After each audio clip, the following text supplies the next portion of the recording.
Hello, all, and welcome to the 12th episode of Data Pancakes. We are super happy to have you back. We were on a short break, but there were some exciting stuff which was happening behind the scenes.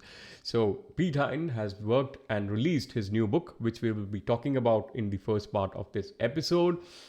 I'm currently going to do a recap of where we left because we know that it has been a few months before we did our last episode. So we stick to the same basics for Data Pancakes. So we will be covering practical examples on what you could take back from these episodes and use this in your implementation for data platform inside your organizations. This episode in particular is going to talk about data quality. So our next episodes will also focus on a bit more practicality of how this could be implemented. This is going to focus more on the theoretical part of data quality, which is of great importance, something which has been at debate at length at many customers. We really want to share experiences of data quality discussions which we have been having, and of course our opinions on it. So before we do that, I would like to share where we are at from our previous episodes. So as you can see on the screen, we are talking about a fictitious company called Oceanic Airlines. And the whole idea is that how do I build my data platform for business inside Oceanic Airlines? As you can see on the screen, we have 4 different domains. That's basically standard data platform services. We have advertising and marketing, asset management, customer information management, and baggage handling. So these are the 4 business domains inside Oceanic Airlines. And as you can see, there are sources, there are data products being created, there are data integration services, and then you can see the data exchange happening between these parties. So this is what we are building in our episodes, right? And in this episode, we are going to focus on data quality of these products. So when customer information management, the domain on the right is going to consume data from the left, it needs to trust the data. The data needs to be of high quality. And that's exactly what we are going to look at, because it's garbage in, garbage out. So if you don't have data quality, it's definitely not going to give any benefits to your organization, which makes data quality super important for your organization. So this is basically what we are going to cover today and the recap of where we left off. Now, I would like to introduce Piethein, and then we're going to talk a bit about the great new book which Piethein has just released. Hello, Piethein. Over to you. Well, thanks, Rod, very much for setting the scene. And yeah, I must admit, I've been really busy last couple of months. But not without a reason. Look what I have. So this is my new book, Building Medallion Architectures, Designing the Delta Lake and Spark. And I'm so proud to finally have released and delivered this book.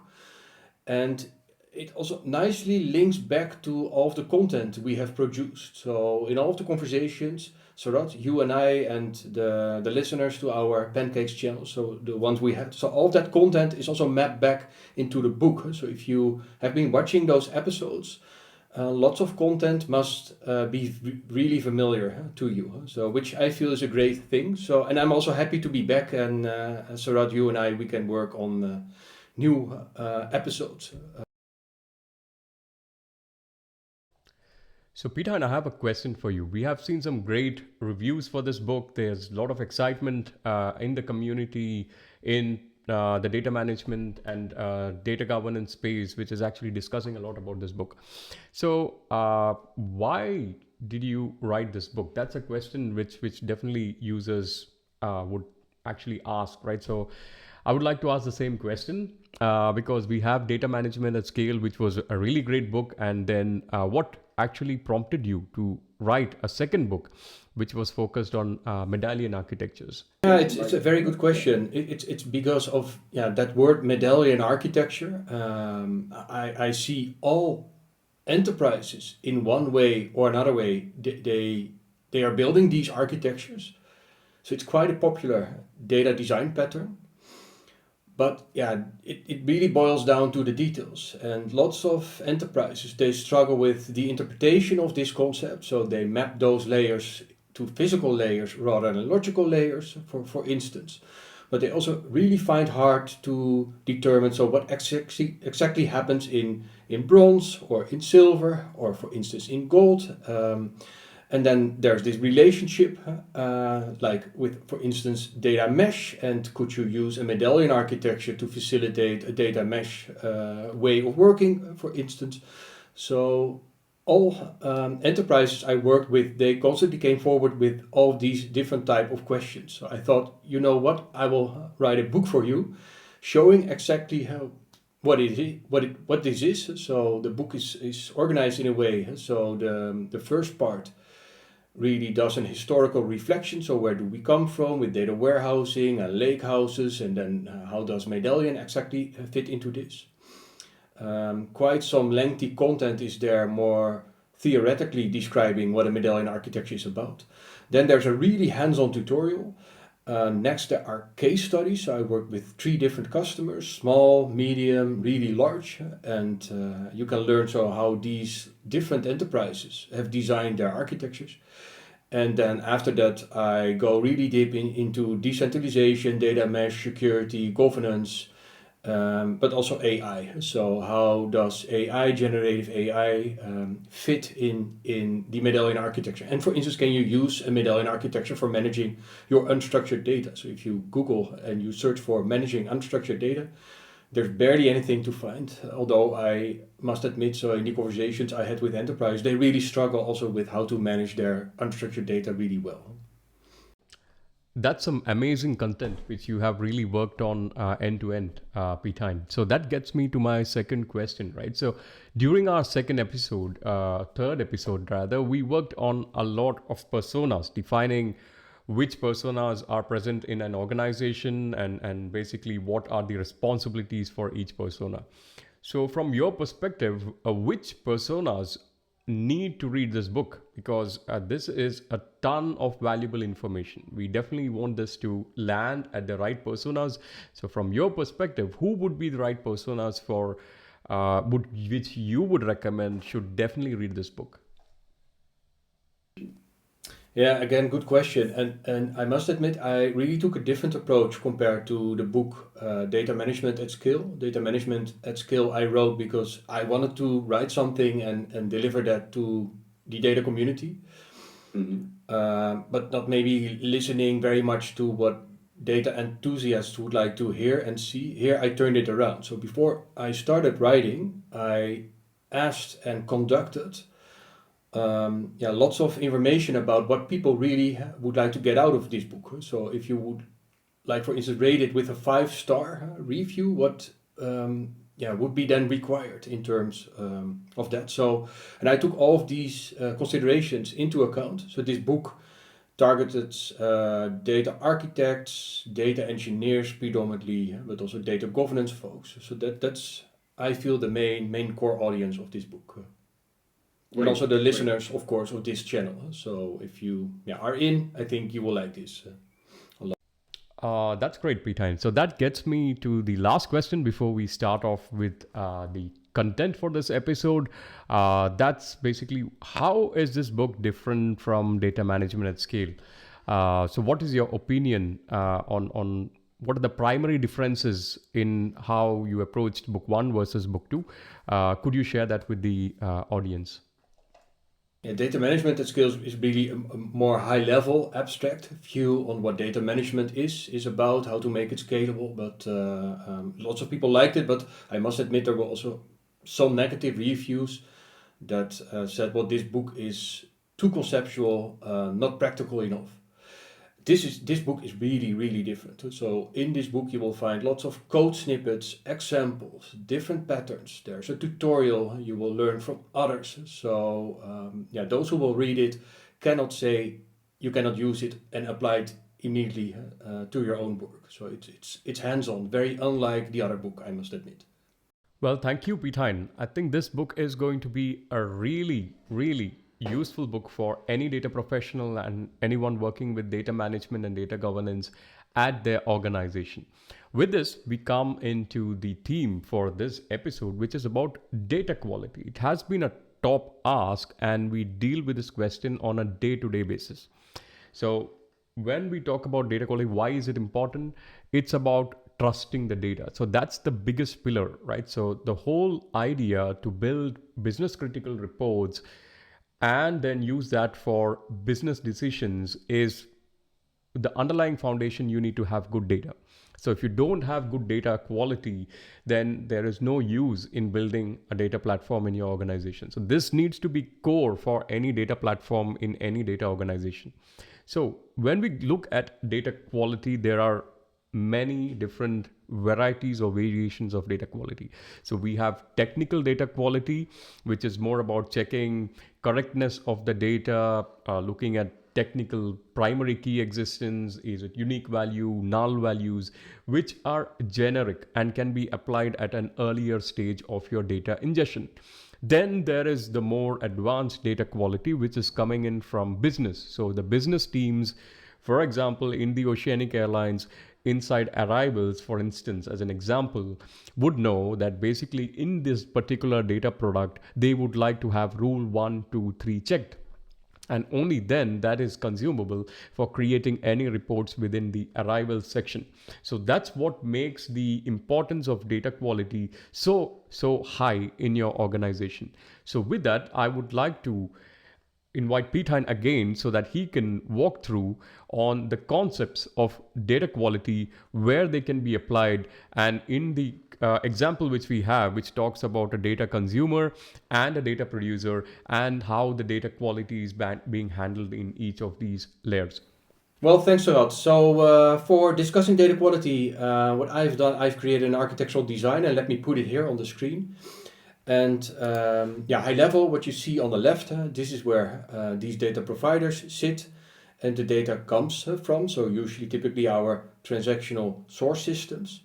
And one area of data quality is to manage the data quality over there. So of course you can use your data platform for that. But there are lots of tools that directly tap into data that sits and lives in our transactional systems. So you can measure and start to monitor the data quality up there. And then clean it up. So automatically, those data providers are responsible primarily for delivering high quality data. I have a question here, Piethein. So as we see in the slide, the data producers who are on the left, from our previous episodes, and for a refresher for our viewers, we know that data producers are also responsible for providing high quality data. And here we talk about the data consumers also defining these data quality rules so that they are applying this during consumption. So what is your recommendation in and how these data quality rules should be defined? What should be defined by the data producer? What is the data producer agreeing on, and what is the data quality rule which the consumer should be taking care of? Yeah, this really depends on the requirements you both and I have and set with regards to data quality. So yes, you can follow a zero trust pattern, but you could also, of course, in some cases there might be data providers that just deliver you the data without guarantees, and you need to deal with it one way or another. But yeah, it depends. And interestingly, but we will come back to that within a minute, if you would source data products, I would very much expect they would use the same layering. So you would also then on the left, so imagine that source system then that could also represent a Medallion architecture, but then you would tap into the last layer, so the gold layer then in this case. Yeah, makes sense.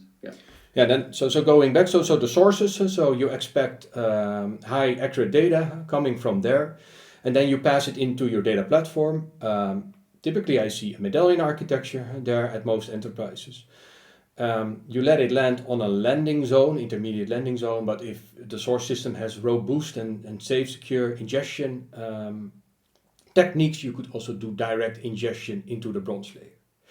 And when you let that data enter your lakehouse architecture, often what I see among enterprises is they technically validate that data immediately, so when it enters the lake. So first you store it, so you ingest it, and then you apply schema on read, and then you start to validate the data quality. And the data quality there very much focuses on the technical validation checks. So primary key constraints, don't we have any duplicate primary keys, for instance? Are all the columns there? data types, are these correct? If something is not nullable, don't we have nullable fields, referential integrity, and so on. This part I see at most organizations is made metadata driven, and not so often I see commercial tools being used for this. And honestly, I must admit, this is also quite easy and straightforward. So if you take my book, for instance, there's a small tutorial how to design this yourself. It's a number of pages really, how to extract the technical metadata from the source systems, put it in a meta store, that could be Azure SQL for instance, and then you would use and read from that meta store, and then declaratively you would invoke of these technical data quality checks while iterating with that bronze data. And it could be, for instance, a gatekeeper, so between bronze and silver. So you let that data land first in bronze, regardless the data quality, and then you apply these data quality checks, and then you decide. So if it does not meet your data quality requirements, you could decide to park the processing there, and then contact your data owners and ask them to redeliver and do data quality checks or updates first at their data sources, and then redeliver the data to the data platform.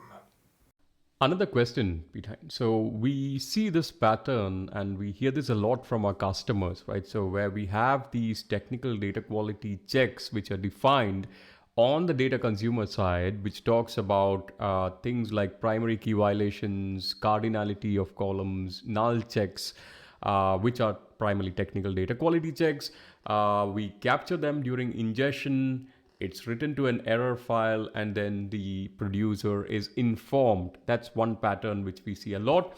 The second pattern which we also see is that we might be looking for something like a master data management system, which might from the consumer side, a consumer could be an MDM in this case, where it's actually getting the data, looking at these errors in the data, and then fixing it at the source. So from your perspective, how do you see these coexisting? Do they need to coexist, or is one pattern different from the other? Is one better than the other? That's something which our customers would definitely like to know. Could you share some insights on that one?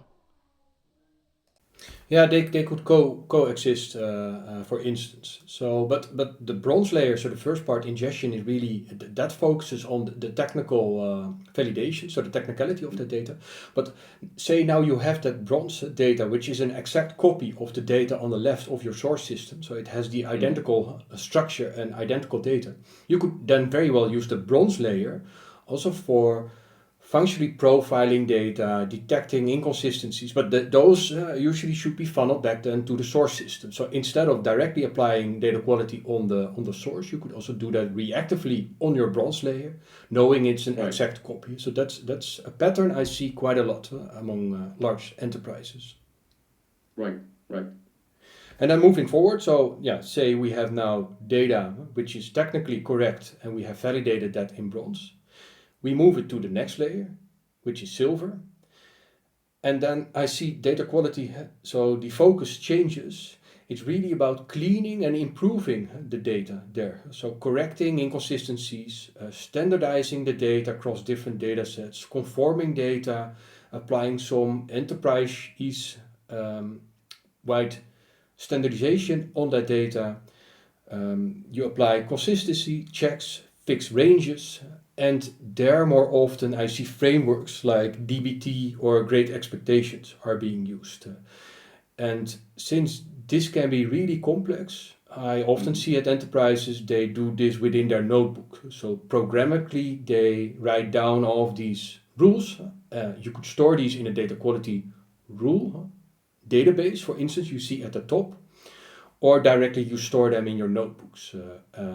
And you apply that on the fly. So when the data pipeline runs and starts transforming the data, at the same time it starts detecting inconsistencies, making corrections, standardizing data. So that's usually what I see happens in silver.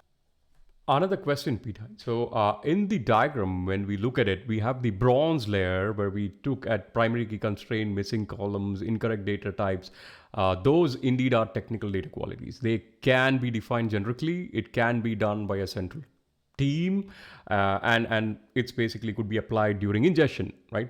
But now we are talking about the second layer, which is kind of a confirmed layer, which is a silver layer. And we talk about things like correcting inconsistencies, conforming data, fixing ranges. So in this particular layer, we see that these rules, they could be either generic or they could also be very business specific. So in this particular layer, who is responsible for defining the data quality rules? Can you share some insights on that? Yeah, excellent question. The work usually is being done by either data stewards or data engineers who type in these data quality rules, especially when these are complex and you need to perform lookups or write some SQL code sometimes even. But the requirement should really come from the business users, from the left. And this is also highly dependent on the source system, the business processes. So you need to have lots of business context, even also needed for this. So knowing how to do this exactly. It's hard to generalize this for all of these different source systems, not knowing so exactly what type of context you come from. Therefore, my recommendation is as well, I would recommend you to keep up to the silver, the data still source oriented, because you can still map it back, and there's a governance boundary in that respect. So those on the left should recognize their data still in the silver layer if you keep it source oriented. As soon as you start to integrate and combine it across sources, those on the left, source system owners, data owners, they won't recognize their data anymore. So it's my recommendation, keep it up to that level, silver, still source oriented. And then indeed, it will be likely a hybrid team with different individuals working together to ensure data meets the standards you would like to set here.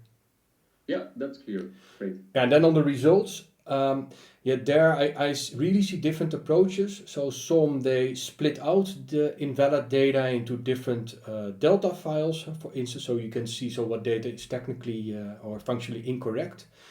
In other cases, I see there's an extra column within your data set, and that makes clear what data quality rule went off. I've seen customers, they even historize their data quality results within their data sets. So they use slowly changing dimensions for historizing their data, but as well the data quality results. So you can nicely over time see how do I progress with my data quality within my data sets. But in other cases, I see you could also write back the results to a data quality results store, for instance, Great Expectations. The open source framework has something like that, and then you could use the results store, which could even be a delta file within your data platform. So I've drawn this outside the architecture. Could be a SQL database, but could also be a delta file, for instance, and then you could put a report on top of that. For instance, Power BI could read then from that delta file, visualizing all of the data quality results from Silver up to that point. And then moving to the right, there we integrate and harmonize data for business end users and consumers. So, and those could be apps, agents, ordinary business users, other operational systems. That's the reverse ETL pattern sometimes people talk about. So where operational systems read data from the data platform. But these data sets here are should be really of high quality. The data is integrated, harmonized, combined across different sources. And what I often see, their data quality often emphasizes the compliance with the requirements of the data consumers. So you check the completeness, consistency, data integrity. But there also often I see the data quality requirements falls apart between these different data consumers, because data consumers often on the right, they come from a different context and might have different requirements. So there could be different groups of data quality checks and rules you would like to apply on these different data sets. And there often I also see the term comes in, so let's establish a data contract, and part of this data contract are also the data quality requirements you have on these data sets. And I think here tools like DBT contracts, for instance, come into the picture, or Microsoft purview, where you measure the data quality on these data products you have in the gold layer. Another question on this one. So we now have the data in the gold layer, and of course it's out for consumption, and in some scenarios this is also a data product. So on top of the data product, we just discussed that there could be rules which are applied. So these are business data quality rules which are applied. So going back to the example of Oceanic Airlines, where we have two domains, could be baggage handling, and the second one is, let's say, check-in info. Both of them use the same data product. But for both of these, there might be a column in one of them, which says like a particular column could only have valid values A, B, and C for baggage info. Whereas for check-in info domain, that particular column should only have A and B and not C, right? So do we see that these then transform into two different data products based on the data quality rule, or is it the same data product but can be viewed with things like tags or something else which mentions that this has been checked for data quality A or data quality B? So what's your opinion on that? It's more the latter. I would argue you make one generic reusable data set.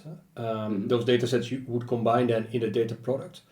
But knowing that these consumers come from different contexts and would likely have different data quality requirements, the data quality rules then will be aligned to the different audiences you would have on the right. Well, this was really it. So I hope you enjoyed this conversation we had on data quality. What we would like to do in our next episode is make this really concrete. So by showing an end-to-end demo from the source systems all the way to the left, doing the ingestion, building up the silver layer, and then promoting data into the gold, and then applying data quality in there, and how all of these different pieces then ultimately will work together. So I hope you enjoyed, and I also hope to see you next time. Thank you very much for watching, and don't like and to subscribe.